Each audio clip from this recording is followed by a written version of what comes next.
Uma cidade mergulhada no medo. Mulheres desaparecendo sem explicação.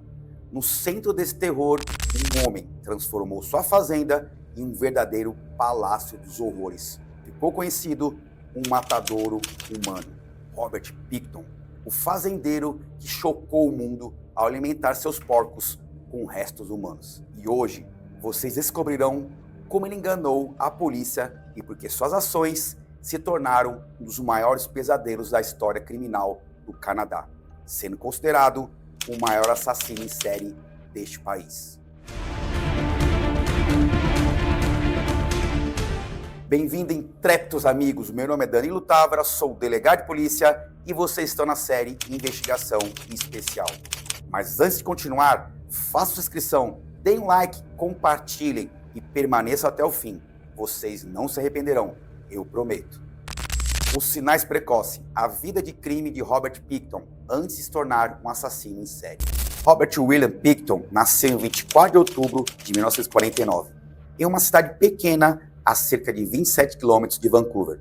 Criado em uma fazenda de porcos, Robert e seus irmãos cresceram sob a rígida disciplina de sua mãe, Ellen, e a indiferença de seu pai, Leonard. Desde cedo, Robert se destacou por seu comportamento estranho e sua tendência ao isolamento. A fazenda de porcos da família Pickton era isolada e Robert passou a maior parte de sua vida ali, desenvolvendo um comportamento cada vez mais recluso. Antes de cometer os assassinatos, Pickton teve problemas também com a justiça, incluindo um acidente de trânsito grave e uma acusação de agressão, indicando um histórico de comportamento violento. A fazenda, mais tarde, se tornaria um local de atividades suspeitas e o epicentro de seus crimes horríveis. A vida em Downtown Eastside e o modus operandi de Pickton. Nos anos 90, em Vancouver, especialmente na área de Downtown Eastside, era conhecido com seus altos índices de criminalidade, prostituição e uso de drogas. Muitas mulheres, especialmente trabalhadoras do sexo e mulheres indígenas, viviam em extrema pobreza e enfrentavam os constantes perigos das ruas. Robert Pickton, aproveitando-se da vulnerabilidade dessas mulheres, frequentemente se aproximava delas oferecendo dinheiro e drogas para convencê-las a ir até sua fazenda. Abre aspas, ele era conhecido entre nós. Às vezes era generoso, oferecendo drogas e dinheiro, mas havia algo estranho nele. Muitas de nós o evitávamos, mas outras, necessitadas, não tinham escolha. Pickton era conhecido por sua abordagem amigável, mas insistente. Ele se apresentava como alguém que queria ajudar, mas logo que ganhava a confiança da mulher, ele as levava para sua fazenda isolada. É importante destacar como ele manipulava suas vítimas, oferecendo segurança e depois as isolando em um ambiente onde ninguém poderia ouvi-las gritar. Isso fazia parte do seu modus operandi. Primeiras suspeitas e a falha das investigações iniciais. Os desaparecimentos começaram a ser notados no final dos anos 80, mas se intensificaram na década de 90. Muitas dessas mulheres eram registradas como desaparecidas, mas a polícia inicialmente tratou esses casos de forma isolada e sem priorização. A polícia enfrentou críticas por sua falta de ação. Muitas vezes, a sociedade e as autoridades tinham preconceitos em relação às vítimas, acreditando que, por serem trabalhadores do sexo ou usuários de droga, seus desaparecimentos não eram tão urgentes.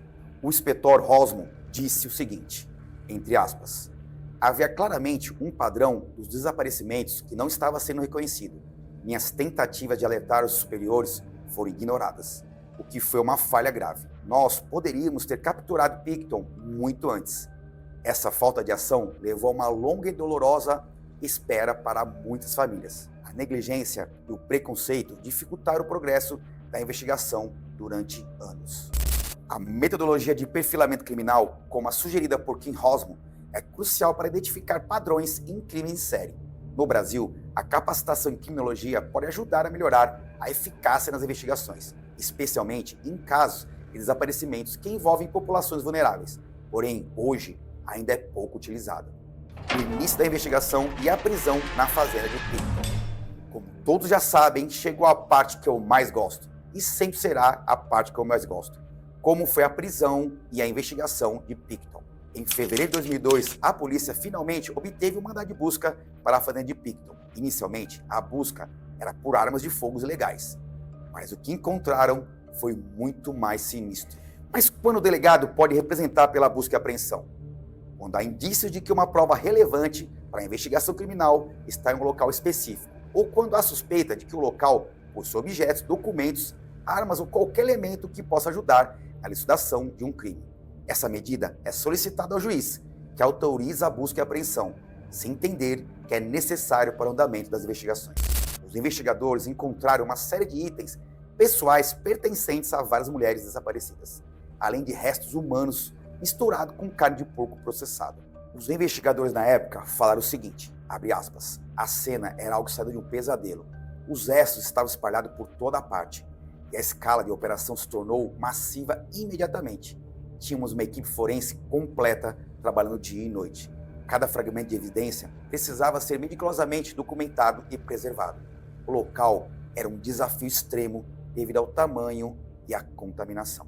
A investigação na fazenda de Picton tornou-se uma das maiores operações forenses da história do Canadá, com centenas de policiais e especialistas forenses envolvidos na busca de provas. Os investigadores precisavam garantir que cada prova fosse coletada corretamente, para que pudesse ser usada em um tribunal. No Brasil, a integridade da cadeia de custódia é igualmente vital para manter a vitalidade das provas. Cada prova é processada e documentada para o controle e o manuseio desde sua coleta no local do crime, até sua apresentação no tribunal. Isso garante que as provas sejam preservadas de forma segura e que sua integridade e autenticidade sejam mantidas, evitando contaminações, alterações ou perdas. Relatos de sobreviventes e testemunhas. Algumas das informações mais vitais vieram de sobreviventes que escaparam dos ataques de Picton. Seus relatos forneceram uma visão detalhada de como ele operava e tratava suas vítimas. Uma sobrevivente contou que foi levada para a fazenda com a promessa de drogas, apenas para ser atacada, violentada quando tentou sair. Sobrevivente, abre aspas, ele era calmo no início, mas depois ficou agressivo. Quando percebi que estava em perigo, tentei escapar, mas ele me atacou. Tive sorte de conseguir fugir. Fecha aspas. Muitas trabalhadoras do sexo em Downtown Eastside relataram histórias semelhantes de serem abordadas por Picton, que oferecia drogas ou dinheiro para levá-las até sua fazenda. Entre aspas. Eu sempre ouvi boatos sobre o que acontecia na fazenda dele, mas nunca soube ao certo.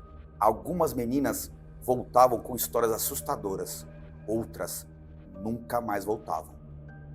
Os relatos de testemunhas e sobreviventes foram fundamentais para construir um perfil de Picton e entender sua metodologia de ataque. Depoimentos de sobreviventes são essenciais nas investigações de crimes em série ou qualquer outro crime. O Programa de Proteção a Testemunhas oferece segurança para quem corre risco após testemunhar. Isso inclui mudar a identidade da pessoa, realocá-la para outra cidade para a proteção policial. Além disso, o programa pode fornecer apoio financeiro, com auxílio de moradia e despesas diárias, geralmente entre R$1.000 a R$3.000 por mês, além de suporte psicológico. Um exemplo bem famoso é o caso das testemunhas contra Fernandinho Beiramar, que foram protegidas pelo programa para testemunhar sem medo de represálias. O julgamento e as provas contra Picton.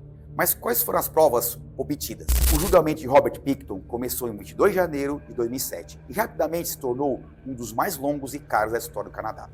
A promotoria apresentou provas incriminatórias, incluindo DNA das vítimas, depoimentos de sobreviventes e os horrores encontrados na fazenda de Picton. Primeira, restos humanos misturados com carne de porco processada. Foram encontrados restos humanos misturados com carne de porco processada, indicando que Picton usava métodos brutais para se livrar dos corpos e suas vítimas. Crânios cortados ao meio com mãos e pés dentro. Crânios cortados ao meio com mãos e pés dentro foram encontrados, mostrando métodos brutais de desmembramento e tentativa de ocultação de corpos. Terceiro, itens pessoais das vítimas. Itens pessoais das vítimas, como roupas e joias, foram descobertos em toda a fazenda, fornecendo um link direto entre Picton e os desaparecimentos. Quarto, triturador de carne contendo DNA humano. Um triturador de carne industrial contendo DNA humano foi encontrado, mostrando como Picton tentava se livrar dos corpos que acabara de matar. Testemunhos de sobreviventes. Sobreviventes que escaparam de Picton deram depoimentos detalhados, descrevendo ataques violentos e como conseguiram escapar. Detalhes das vítimas e suas histórias. Por trás de cada um desses números frios e provas chocantes, havia vidas reais que foram tragicamente interrompidas. Essas são algumas das mulheres cujas vidas foram tragicamente interrompidas por Robert Pickton. Marnie Frey, desaparecida em 1997, era uma jovem mulher indígena que lutava contra o vício em drogas. Foi vista pela última vez em Downtown East Side. Sua família descreveu Marnie como alguém com um grande coração, sempre sorrindo, apesar das dificuldades. Georgina Papin, desaparecida em 1999, também de ascendência indígena, deixou para trás uma grande família e era conhecida por sua personalidade calorosa.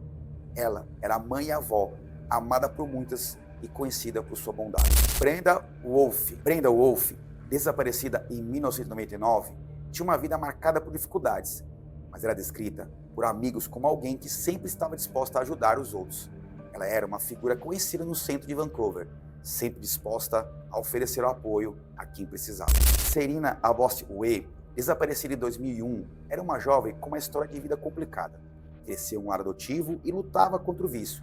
Ela tinha apenas 29 anos quando desapareceu. Sua vida foi marcada por desafios, mas ela era conhecida por sua força e resiliência. Mona Wilson, desaparecida em 2001, era uma jovem vulnerável. Também foi uma das vítimas encontradas na fazenda de Pickton. Ela lutava contra um vício e vivia na mesma cidade dos horrores. Conhecida por sua personalidade vibrante, Mona era uma jovem que sonhava com um futuro melhor. Essas mulheres eram mães, filhas e amigas.